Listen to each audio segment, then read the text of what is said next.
Okay, let's talk about the specs and features of the New Balance Supercomp Pacer V2. These shoes are fresh out of the box, so I have not had my foot in them yet. So this is all what I can observe and based off of the information that I can find on them from New Balance.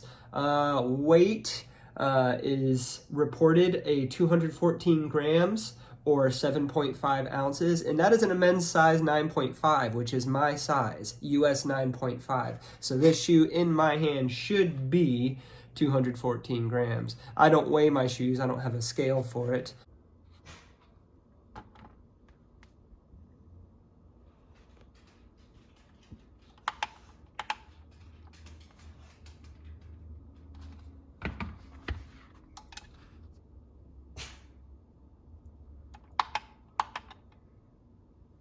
Wow.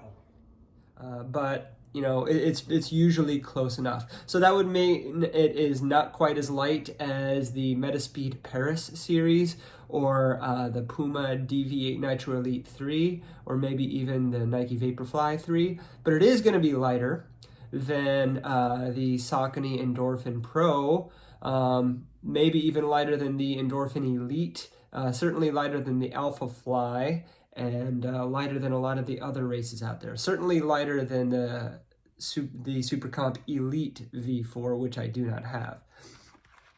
This is M. Sisson's marathon shoe, and for many other people it's going to be a 5K to 10K racer, or a workout shoe. For M. Sisson's US women's size 7, they're reporting 32.8 millimeters in the heel and an 8 millimeter drop for, I guess that would be 24.8 millimeters in the forefoot. All I can tell is this is an 8 millimeter drop based off what I've read, but as far as the stack heights for my men's size 9.5, I'm not sure, so I'm not going to read those out loud. We'll go from the bottom up. The outsole, very similar to what we would see on the New Balance Rebel V4, which is good news because there was a lot of grip here. It's pretty durable. You see some of that micro tread is gone and abraded away, but I have a lot of miles on these Rebels. So this as a racing shoe and a workout shoe, it should work out well. I do have some exposed fuel cell foam here, and this fuel cell foam is 100% PEBA. We have the big void, the big channel down here, so that we are saving weight and also seeing the Energy Arc carbon plate there. 2 more slabs of rubber on the back there. The midsole, again, it's not going to be a higher stack racing shoe, but 10 years ago, this would be considered pretty high stack. Still plenty of PEBA under there, still pretty stiff. Maybe not quite as stiff as some of the other racers just because there's not as much of it there. The upper is pretty minimal. You can see these perforations. If I were to look through here, I can kind of see the phone, see the camera through the perforations there. So there's going to be a lot of air passing through this shoe. They are definitely saving weight here. There is some structure on the heel counter though. It's not one of those floppy heel counters. So depending on whether you like that or not, I mean, it's there. I don't foresee it being a problem with my Achilles. And this is a very soft but light padding in here. It's pretty thin as far as padding goes. Thick for a racer, thin for everything else. I think it will be nice against the foot or against the sock. The tongue is thin, not very padded, but it should be enough to avoid lace bite. It is not gusseted. It will move around here freely, but it is a wide tongue, similar to what you might find in a Vaporfly 3. So these little wings on the tongue will probably keep it in place. And the laces do go through the tongue. That should also help. The laces are thin. They are not the serrated type. That is everyone's favorite. So we'll see if they stay tied or not. I think as long as I double knot them and tuck them, they should be all right. The sock liner is glued down. It's perforated, but it is glued down. However, it's removable with some effort. Now, when they are glued down, even if you can get them up, I generally like to leave them in. But for those who like to customize their shoes a little bit more, that still might be an option. Okay, that is the specs and features that I can tell. All right, let's talk about the fit of the Pacer V2. I'm trying to stay in the shadows here because it's very bright outside and I don't want to wash out the picture. So it is a very snug racer-like fit, and it's a racing shoe, so it should be snug. It's not going anywhere.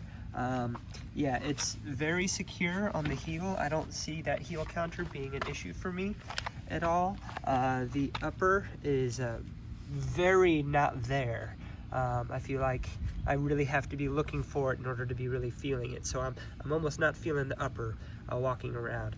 The length is a little bit short. I would still go true to size, but I have maybe half of a thumb width here instead of a full thumb width. So if you're between sizes, you might want to consider sizing up, unless you are just using this as a short distance, go fast only type of shoe, and you're not worried about having extra room for the long haul.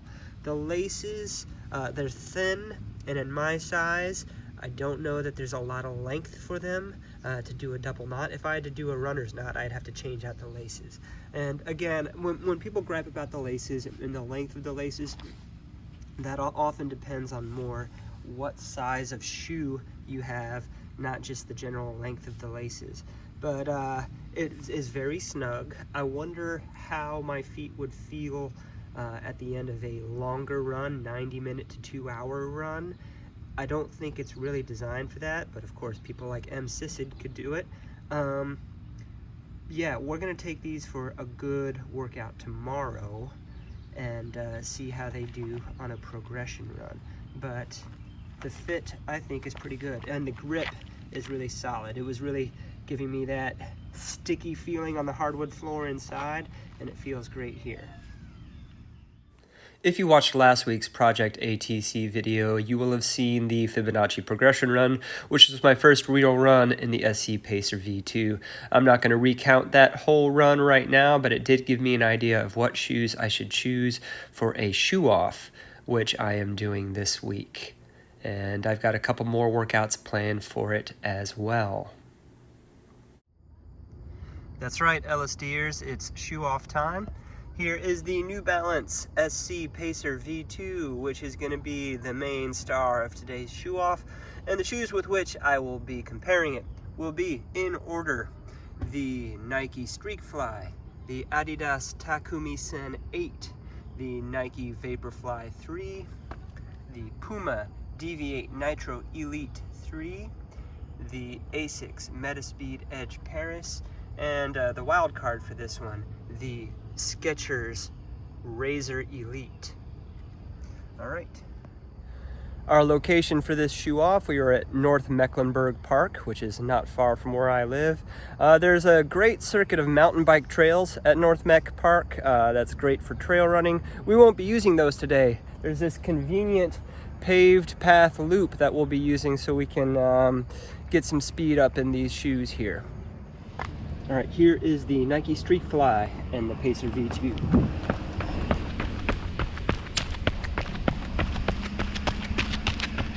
So the Streakfly, I think, was intended to be Nike's version of the 5K, 10K racer. It even says so on the side of the shoe, using that Puma midsole, but without the carbon plate. There's a little plastic shank in there.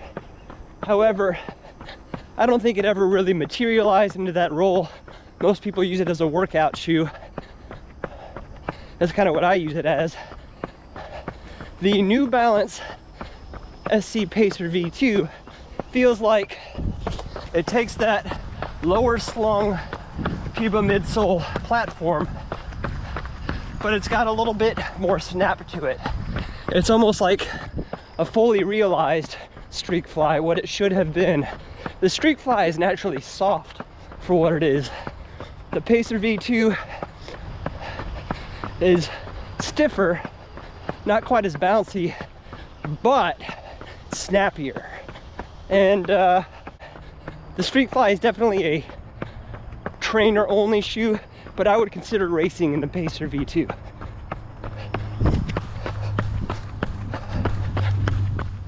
Now we have the Adizero Takumi Sen 8 and the Pacer V2.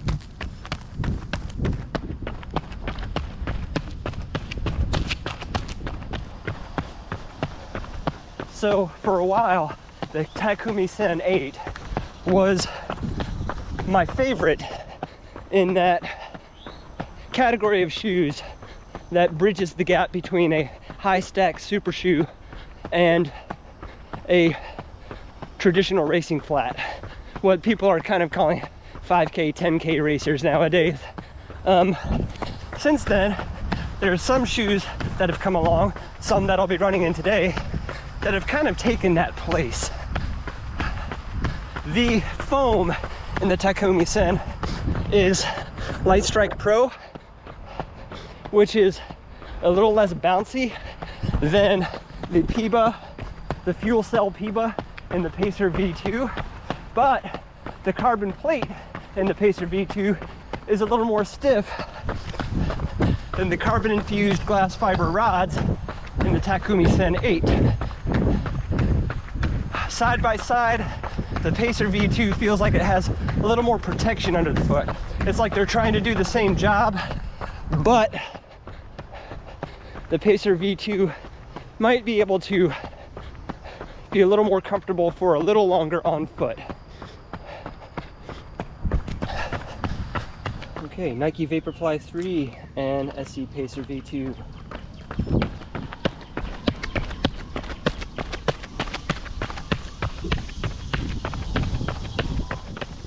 So even before I started running in these two, I could tell you that as far as getting the shoe on and getting a proper lockdown, the SC Pacer V2 has the Vaporfly beat.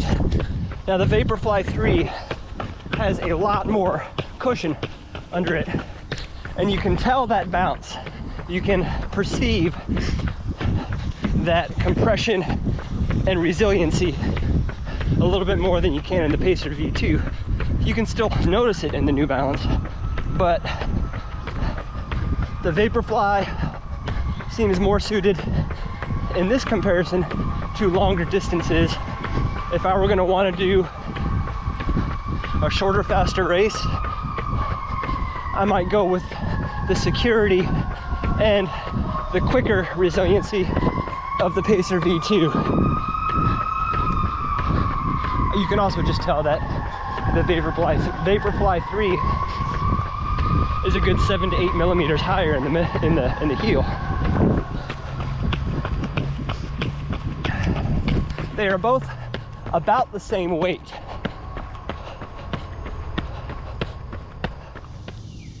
Puma Deviate Nitro Elite 3 and the SC Pacer V2.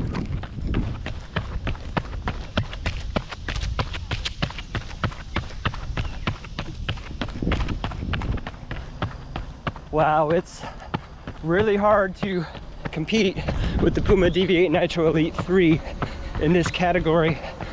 I think even though it is now a high stack shoe, now that they've made the Nitro Elite 3 40 millimeters in the heel, it's still snappier, rolls over faster, and bouncier than the Pacer V2. Now, that's not to say anything bad about the Pacer V2. For some people, shoes can be too bouncy. Also, others, I was just talking with Eric this morning while I was running with him at the track. He likes something, even a super shoe, to feel a little bit closer to the ground. If you like to feel a super shoe that feels closer to the ground, maybe the SC Pacer V2 would be something you would choose over the Deviate Nitro Elite 3. I'm gonna do the Metaspeed Edge Paris next. That will be another interesting comparison. But right now, for a 10K, if I were to choose between these two, I would choose the Puma Deviate Nitro Elite 3. All right, here's the ASICS Metaspeed Metaspeed Edge Paris. You guys know how I feel about this one against the New Balance SC Pacer V2.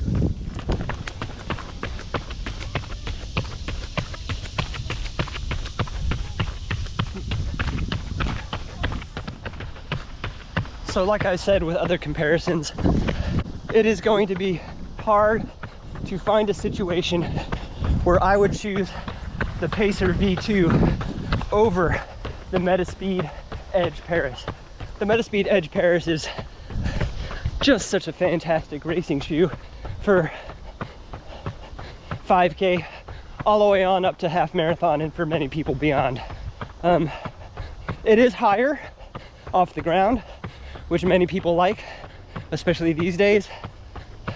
The Pacer, one thing it has going for it, I think it has better grip and it's more stable. It's lower to the ground. If you want to go back to that ground feel conversation, it's also more stable. Others have said that they can really feel the skinniness of the midsole in the back of the Metaspeed Paris shoes, the Sky Paris and the Edge Paris. The Pacer definitely has a stable heel and it retains that stability through the forefoot. Also, I probably have about 20 to 22 miles on the Pacer right now. The ride seems to be getting better, so we'll see if that midsole opens up more. But as of right now, the Metaspeed Edge Paris or the Deviate Nitro Elite 3 would probably be shoes I'd choose above the Pacer V2 for shorter races, under 1 hour races.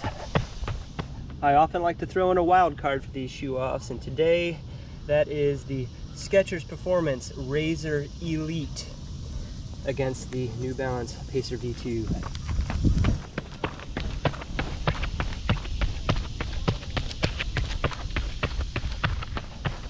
So if you don't remember the Razor Elite, they basically took, Skechers did, they took the Razor 3 platform, the midsole, and they just shoved a carbon plate in the middle, and they took the Speed Elite upper and threw it on there. This was back before everyone got onto the same Puma plus carbon combination. But you get a Puma plated Go Fast shoe that comes in at about 5.6 ounces in my size. So it's very much lighter than the Pacer V3 and lower to the ground.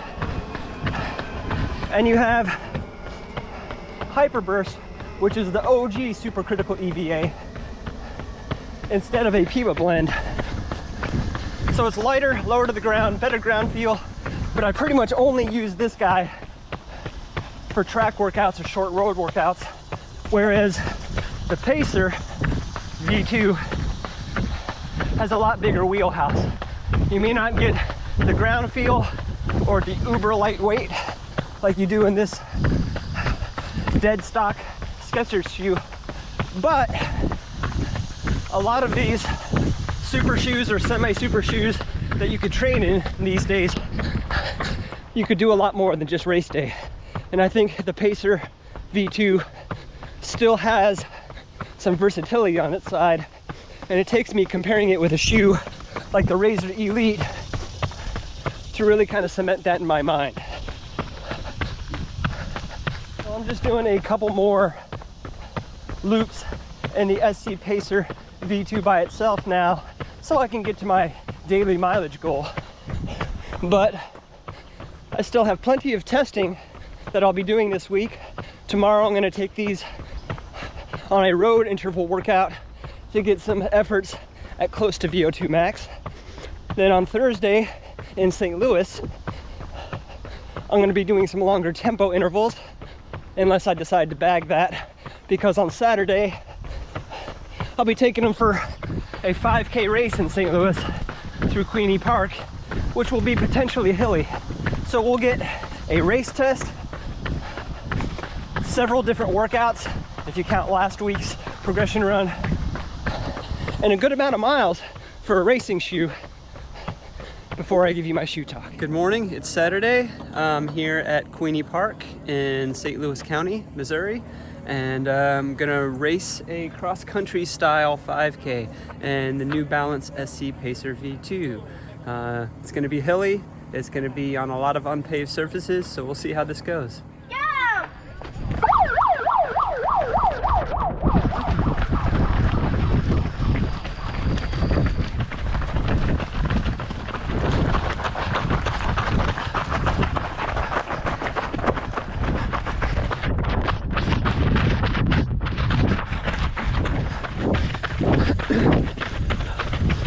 19.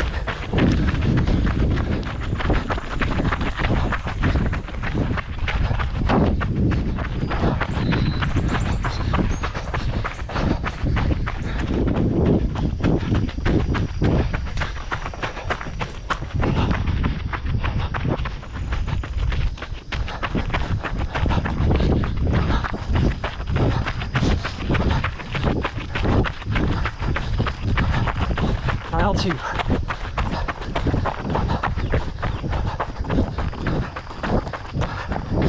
$12.25.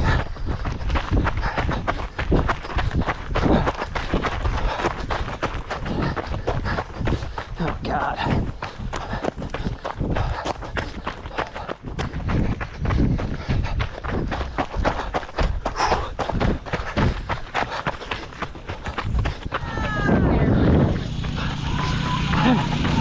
Let's put your hands together for some of our first folks through our finish line. Nice, very great. Yeah. Just so you know that we also have first come, first serve on all of our. All right, I just finished the Heroes for Autism 5K at Queenie Park in St. Louis County, and it was a hilly cross-country style race. As you will probably saw from the videos, about 87% of it was on unpaved surfaces, it varied between fine gravel and coarse gravel and bridle paths. Not really technical or anything, but very hilly. Just not the fastest surface. And there were some steep hills in there. Second place, so I'm happy with that. Second place by 6 seconds. I started off the race in a pack of about 5 or 6 guys that were all kind of running together toward the front. It was evident from the beginning that a couple of high school cross-country athletes were going to be taking most of the time at the front because they were starting off nice and conservatively and running together. There were a couple other runners who were probably between my age and theirs who were jockeying back and forth and playing with us, as far as, position and pace. But after the first mile, most of them faded back, and it was the 2 high school athletes, Noah and Connor, and me. And I was kind of in their wake for most of the race. There were a couple of times where I drifted in front of them, but we were all really either together or not that far apart. The first 2K was pretty much an uphill trend. After that, you got about half a mile of nice downhill. Right after the 2 mile mark is a terrible climb, just steep, straight up, and that's where the gravel is actually loose gravel, so you couldn't get all that good of footing. It's not as if I had to walk or anything, but it certainly felt like a walk or felt like a hike, just trying to low gear it up that hill. And then you get a nice downhill, one of the few nice extended downhills where you can pick up some of the pace, then another right turn, then an even longer hill, not quite as steep, but longer, and later in the race, that's at probably the 4K mark, right where you don't want to be climbing a long, steep hill. I think I remember looking at my watch at some point there, seeing like a 9-minute pace, and I was like, oh my God.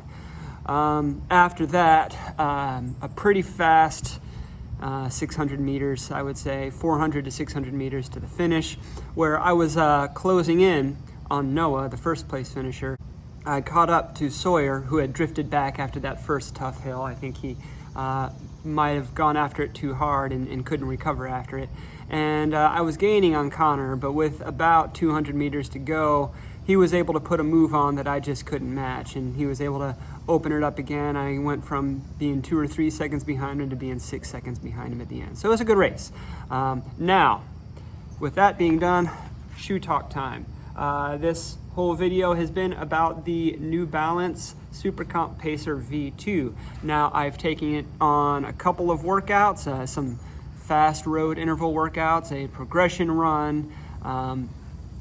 I've race tested it now on an unpaved, cross-country surface, and I have to say my opinion of the shoe is getting better and better as I run in it. I still believe that the ASICS Metaspeed Edge Paris and the Puma Deviate Nitro Elite 3 are going to be better racers than the SC Pacer V2 for almost any distance. However, While I went in thinking this was going to be a 5K, 10K racer and perhaps a workout shoe, I'm starting to think it could be useful for longer distances. I could take it for a half marathon. I've done 90 plus minutes in this shoe on a couple of runs now, and it felt pretty good through the end. I'm not sure how it would feel at the end of a marathon, although I used to do sub-3 marathons, and things like the ASICS Gel Hyperspeed and Brooks Green Silence, which certainly are a lot less protective than this. So I guess long story short is I would see no reason for me to buy the New Balance SC Elite V4 if I have this. I think I could do almost anything I could do in the SC Elite V4 in this shoe. The marathon might be where that, you know, crosses over, but I'm probably going to race other shoes for the marathon anyway. It's enjoyable to run in. I didn't catch any rocks on that cross-country course in the big rock catcher, but it wasn't for lack of trying. You can tell on the right shoe especially. I definitely got some dings in the carbon plate there. Yeah, I'm gonna continue to train in this shoe, and I might use it for some B races. I do not think it's going to be in contention for Around the Crown 10K as my race shoe, but I will use it for some 10K specific workouts. It is gonna be good for that. And it completely cements my decision to not buy the SC Elite V4, which is $50 more expensive than this.